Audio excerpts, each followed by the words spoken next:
আসসালামু আলাইকুম এসএসসি 27-28 ব্যাচের প্রিয় শিক্ষার্থীবৃন্দ, আজকে আমি তোমাদের বল টাইপ স্পেশাল ক্লাসে সংঘর্ষের পর বস্তুদ্বয়ের মিলিত বেগ এটা নির্ণয় শিখাবো।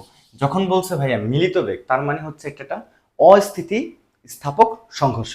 অর্থাৎ অস্থিতি স্থাপক সংঘর্ষে কি ভরবেগের সংরক্ষণশীলতার সূত্রকে সমর্থন করে। তো ভরবেগের সংরক্ষণশীলতার সূত্র কি m1 u1 plus m2 u2 equal to হচ্ছে m1 v1 plus m2 v2, তাই তো।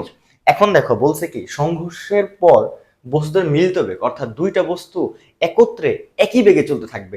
তার মানে কি v1 আর v2 কি এখানে সমান হয়ে যাবে না, v1 ইকুয়াল টু হয়ে যাবে কি v2।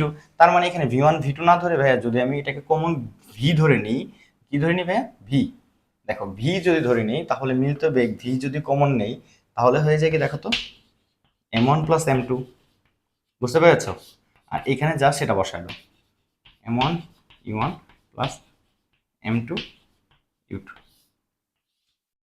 ঠিক আছে, তাহলে v ইকুয়াল টু কত হয় m1 u1 plus m2 u2 divided by m1 plus m2। এটা হচ্ছে কি ভাই মিলিত বেগ।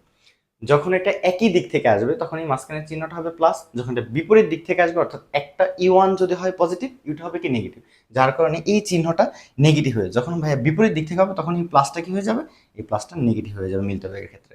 আর যখন একই দিক থেকে আসবে তখন এটা পজিটিভ। আশা করি তোমরা বুঝতে পেরেছো। দেখা হবে নেক্সট ক্লাসে। আসসালামু আলাইকুম।